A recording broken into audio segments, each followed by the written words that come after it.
ಉತ್ತರ ಕನ್ನಡ ಜಿಲ್ಲೆಯ ಅಂಕೋಲಾ ತಾಲೂಕಿನ ಸುಂದರವಾದ ಹಳ್ಳಿಗಳಲ್ಲಿ ಒಂದಾದ ಅವರ್ಸಾ ಗ್ರಾಮವು ಧಾರ್ಮಿಕ ಹಾಗೂ ಸಾಂಸ್ಕೃತಿಕ ಮಹತ್ವದಿಂದ ಪ್ರಸಿದ್ಧವಾಗಿದೆ.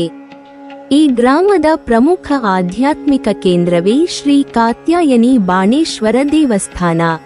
ಪ್ರಾಚೀನ ಕಾಲದಿಂದಲೂ ಈ ದೇವಸ್ಥಾನವು ಭಕ್ತರ ನಂಬಿಕೆ, ಶ್ರದ್ಧೆ ಮತ್ತು ಭಕ್ತಿಭಾವಗಳ ಕೇಂದ್ರವಾಗಿದ್ದು, ಸ್ಥಳೀಯ ಜನರ ಜೀವನದಲ್ಲಿ ವಿಶೇಷ ಸ್ಥಾನವನ್ನು ಪಡೆದಿದೆ. ಶ್ರೀ ಕಾತ್ಯಾಯನಿ ದೇವಿ ಶಕ್ತಿ ಸ್ವರೂಪಿಣಿಯಾಗಿ ಪೂಜಿಸಲ್ಪಡುವ ದೇವಿಯಾಗಿದ್ದು, ದುರ್ಗಾ ಮಾತೆಯ ಅವತಾರವೆಂದು ನಂಬಲಾಗಿದೆ.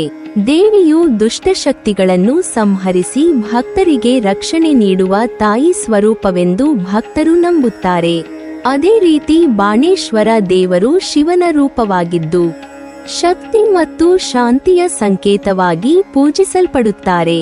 ಶಕ್ತಿ ಮತ್ತು ಶಿವನ ಸಂಯೋಗವೇ ಈ ದೇವಸ್ಥಾನದ ಆಧ್ಯಾತ್ಮಿಕ ಮಹತ್ವವನ್ನು ಇನ್ನಷ್ಟು ಹೆಚ್ಚಿಸಿದೆ. ಈ ದೇವಸ್ಥಾನವು ಪ್ರಕೃತಿಯ ಮಡಿಲಲ್ಲಿ ನೆಲೆಸಿದ್ದು, ಸುತ್ತಮುತ್ತ ಹಸಿರು ಗಿಡಮರಗಳು, ಶಾಂತ ವಾತಾವರಣ ಮತ್ತು ಗ್ರಾಮೀಣ ಸೊಬಗು ಮನಸ್ಸಿಗೆ ಆನಂದವನ್ನು ನೀಡುತ್ತದೆ. ದೇವಾಲಯದ ವಾಸ್ತುಶಿಲ್ಪವು ಸರಳವಾಗಿದ್ದರೂ ಪುರಾತನ ಶೈಲಿಯ ಛಾಪು ಹೊಂದಿದ್ದು ಭಕ್ತರಲ್ಲಿ ಗೌರವ ಭಾವವನ್ನು ಮೂಡಿಸುತ್ತದೆ.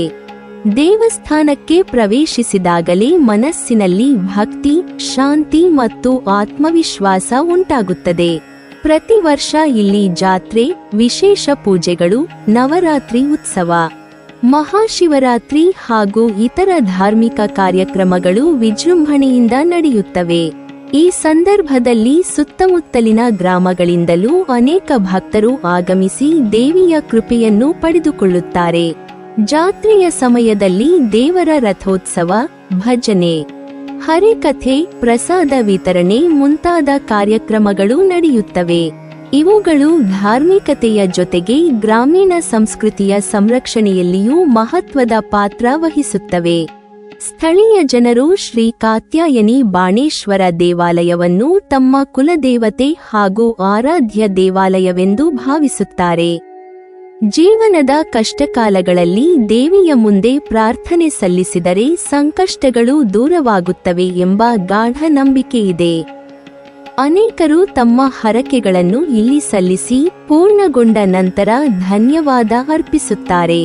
ಒಟ್ಟಾರೆ ಶ್ರೀ ಕಾತ್ಯಾಯನಿ ಬಾಣೇಶ್ವರ ದೇವಸ್ಥಾನವು ಕೇವಲ ಒಂದು ಪೂಜಾ ಸ್ಥಳವಷ್ಟೇ ಅಲ್ಲದೆ ಅವರ್ಸಾ ಗ್ರಾಮದ ಧಾರ್ಮಿಕ, ಸಾಂಸ್ಕೃತಿಕ ಮತ್ತು ಸಾಮಾಜಿಕ ಬದುಕಿನ ಹೃದಯವಾಗಿದೆ. ಈ ದೇವಸ್ಥಾನವು ಭಕ್ತರಲ್ಲಿ ಭಕ್ತಿ, ಏಕತೆ ಮತ್ತು ಸಂಸ್ಕೃತಿಯ ಮೌಲ್ಯಗಳನ್ನು ಬೆಳೆಸುತ್ತಿದ್ದು, ಮುಂದಿನ ಪೀಳಿಗೆಗೂ ನಮ್ಮ ಪರಂಪರೆಯನ್ನು ಸಾರುವ ಮಹತ್ವದ ಕೇಂದ್ರವಾಗಿ ಉಳಿಯಲಿದೆ.